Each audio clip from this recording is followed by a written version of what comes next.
Lions at Lunchtime. Chapter 1. Before Lunch. Jack and Annie were walking home from the grocery store. Jack's pack was heavy. It held a big jar of peanut butter and a loaf of bread. "Are you going to have a peanut butter and jelly sandwich?" said Annie. "Or a peanut butter and honey sandwich?" Jack started to answer, but stopped. "Oh, man," he whispered. "What is it?" said Annie. "Look at that," said Jack. He pointed to the edge of the Frog Creek woods. In the shadows stood a small, delicate animal. It looked like a tiny deer. "It's a sign," whispered Annie. "Remember when we saw the rabbit? He was a sign of the Wild West." The deer-like creature leaped into the woods. Jack and Annie didn't stop to think. They followed as fast as they could. Jack's heavy pack thumped against his back as he ran. Finally they stopped and looked around.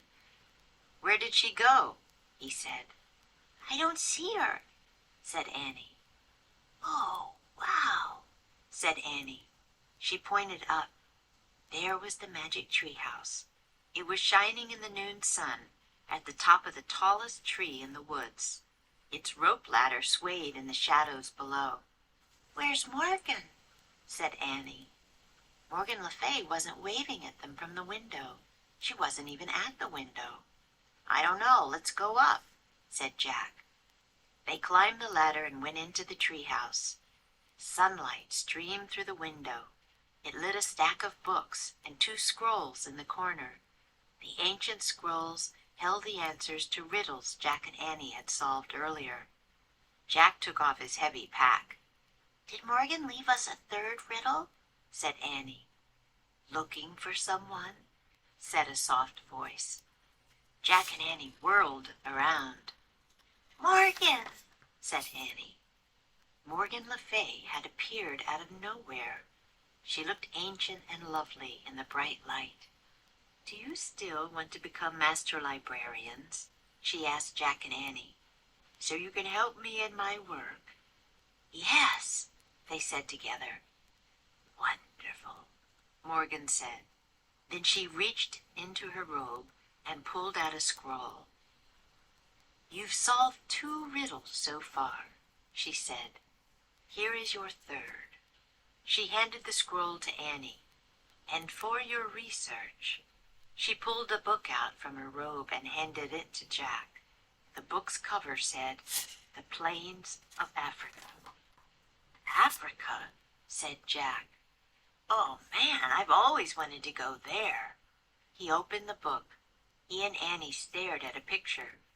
It showed hordes of zebras, tall giraffes, big animals with horns, and tiny deer-like creatures.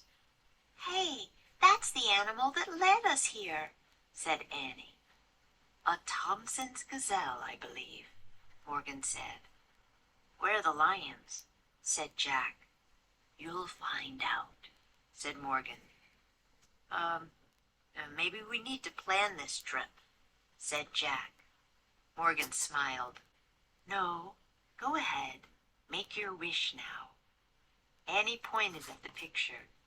"I wish we could go there," she said. "Be careful," said Morgan. "Just keep an eye out." "For what?" said Jack. "The lions, of course," she said. "Wait," said Jack. Too late. The wind had started to blow. The treehouse had started to spin. Jack squeezed his eyes shut. The treehouse spun faster and faster. Then everything was still. Absolutely still. Magic Treehouse Book 11 Lions at Lunchtime Chapter.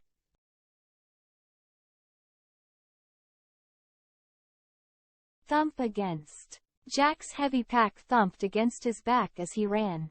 Stream through. Sunlight streamed through the window. Out of nowhere. Morgan Le Fay had appeared out of nowhere. Reach into. Then she reached into her robe and pulled out a scroll. Pull out. She pulled a book out from her robe and handed it to Jack. Go ahead. No, go ahead. Make your wish now. Keep an eye out. Just keep an eye out. Practice makes perfect.